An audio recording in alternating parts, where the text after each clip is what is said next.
All right, cheers, vinyl community. The VC and just normal people who scroll on the YouTube and somehow your algorithm threw this at you. I hope your day is going so well, and if it's not, I hope it gets better. So, I was thinking about it. I've been collecting records for over 20 years. Thankfully, super thankful. My mom collected vinyl when I was a kid, so she would take me out when she would go record shopping every now and then. Let me turn this down.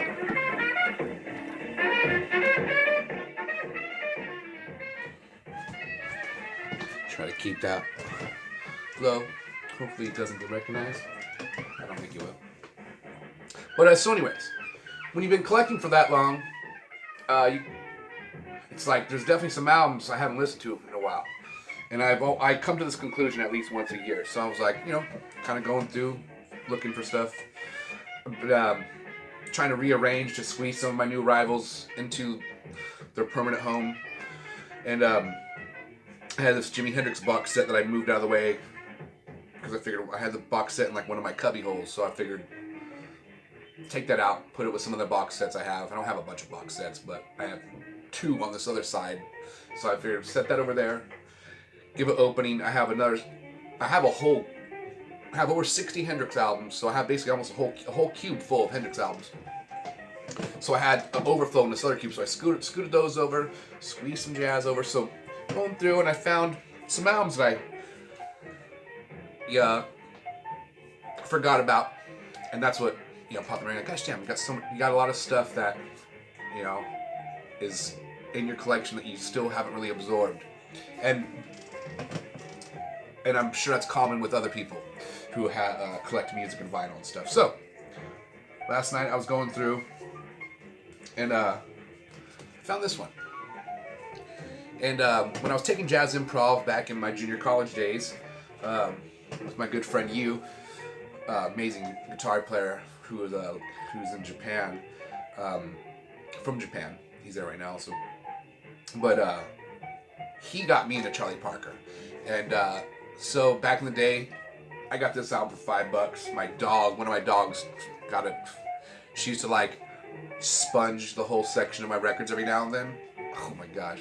But it's the price you pay when having dogs. It's totally worth it still. But it didn't mess the record up. So this album though, I remember getting it, but I probably listened to it for like a month 20 years ago. So I look at it, pull it out now, being a little more knowledgeable about jazz just from listening to more jazz throughout the years, and I'm like, oh, Charlie Parker, the All-Stars Live. So I was like, fuck, okay, it's a live album, that's rad. It says Contemporary Masters Series here on the bottom. And then it's, who's the All-Stars? Dizzy Gillespie, Bud Powell, John Lewis, Kenny Clark, Roy Haynes, Milt Buckner. Realistically, the one I really just got excited when I seen Dizzy Gillespie was on here also. So Dizzy with Charlie Parker, I'm like, man, how the fuck have I haven't even listened to this in forever. And I really didn't even know that I had it. So, got it for $5 back in the day. I think I probably already said that, but it's playing right now, and it's not the cleanest recording, but it's not all, it's live, cough. It's a live album, but it sounds like it should.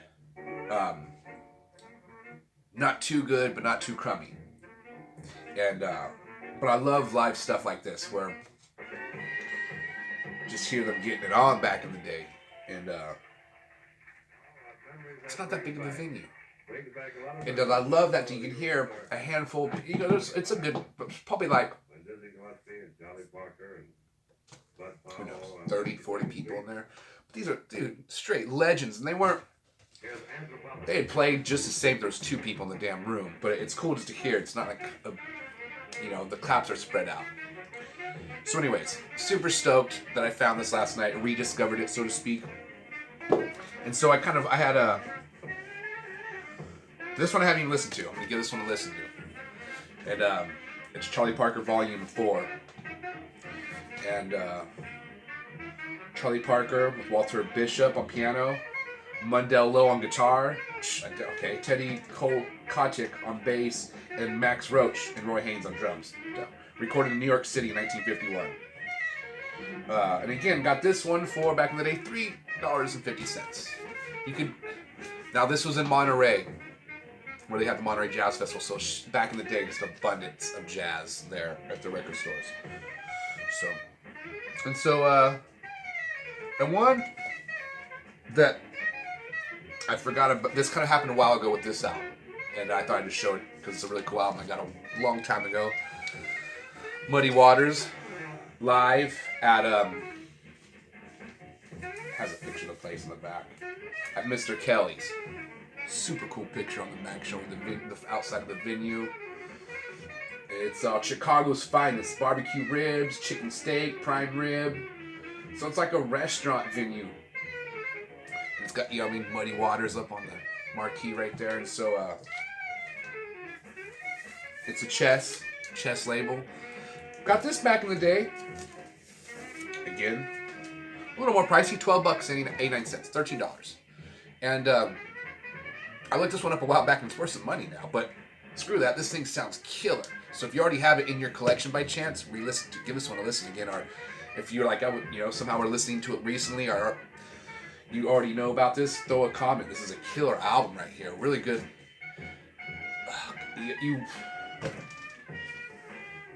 When I was younger and I would hear Muddy Waters, it didn't connect because I think what was happening here, my ear wasn't ready, and even though I had been through a lot for my age, I don't think I've been through enough. And I don't think you should have to. And it's not about going through a bunch of bad stuff, just going through life in general. I don't know what it is. Your ear just grows from listening to more stuff. So hearing this now, it's like mind-boggling how different it sounds and how much more I can hear of it. And his voice and his playing, super powerful. It's like the whole less is more type of scenario, but his vocals are really like hypnotizing, and you can feel what he's singing. That's the most important, and he sounds great too. But it's like Muddy Waters. I don't know what he went through, but I guarantee he went through some fucking heavy shit, and you can feel it in his singing and his playing, and then his band is really great. And then, but hearing him live, you like just closing your eyes and imagining if you were actually in the crowd to be able to see Muddy Waters pull up in his car and get dropped off or whatever right there, and walk into the venue and like fucking like just not even like just almost like this. He looks like there's no way this was like a real person because everything about him is so like mystical, mysterious, and what's interesting and cool and amazing, that's what I like about the old musicians, to where like we don't, you probably go on YouTube and find some stuff, but the less is more. Not really knowing their history is sometimes like how Robert Johnson, we don't know shit about Robert Johnson, like a few pictures of him, not too much info on it, some info out about him, but it's still a little more mysterious. But anyways, kind of switching topics here, obviously, but a great album. So go through your collection, find some ones that you haven't listened to in a while, and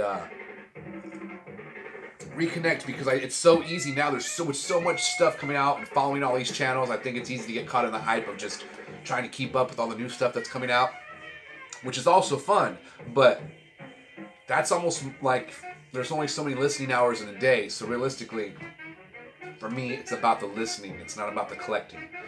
The collecting is an after fact of having to be able to listen to so much great music. But me, who is a collector type of person, I collected comic books, I collected baseball cards, and I still have all that shit. I have 2 complete sets of Wolverine 1 through 200, mint condition. I have head sketches by the Wolverine artist on comic books that have a certificate of authentication, whatever authenticity, that it's authentic. I can't even speak now. But I was into collecting stuff, is my point here. And but the main thing is enjoy listening to this stuff. And if it's, and I've been in all, you already know you got so much money. to spend on everything. You know, you got a budget, so you can't overspend. You know what I mean? And it's easy to like, all right, fuck it. I'm eating top ramen tonight. Whatever it is you're sacrificing, I get that. Or if you just have an unlimited budget that's still just like, hopefully you're listening to everything. If you do have a really big budget, you have a lot of time to be able to soak in. Because if you're listening to an album once or twice or 3 or 5, that's not enough. For me, I want to hear album over. Hear it's let's play it once all the way through. Give it a breather. Go on a bike ride. Go on a walk. Come back, hear another album. Put it back on again after I play a couple albums between. Give it another listen. The next day, let's powerhouse do it again. Let's play it twice. Let's play. Now I know what songs like. I'm gonna pick out those 2 songs I'm really investigating. Now I want to jam along with them to my guitar, and now I just want to now I want to hold the cover and just like fucking. Now I want to be an album cover. I want to be able to know what's it like to be in my. Soak it in. Is my point. All right. Oh yeah, now we're talking.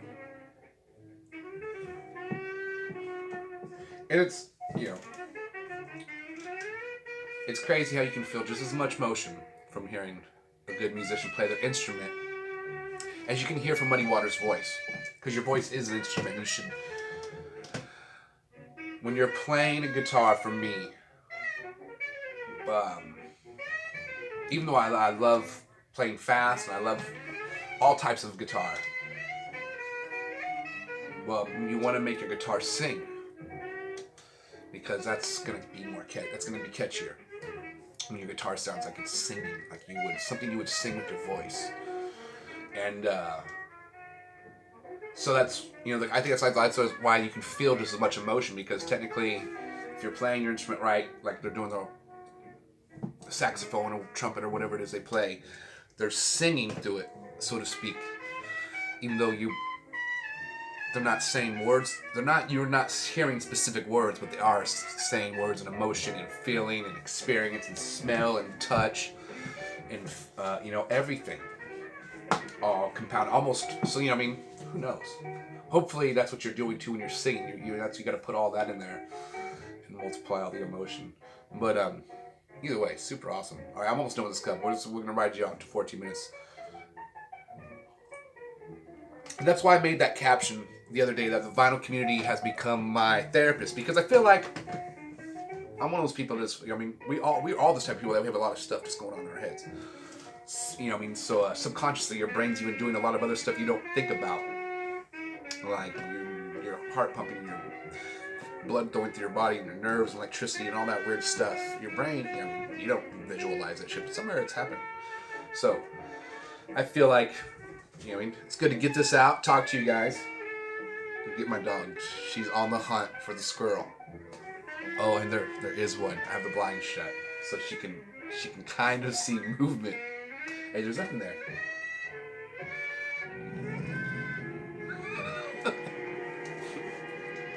There's no. Hey, that's not Gary.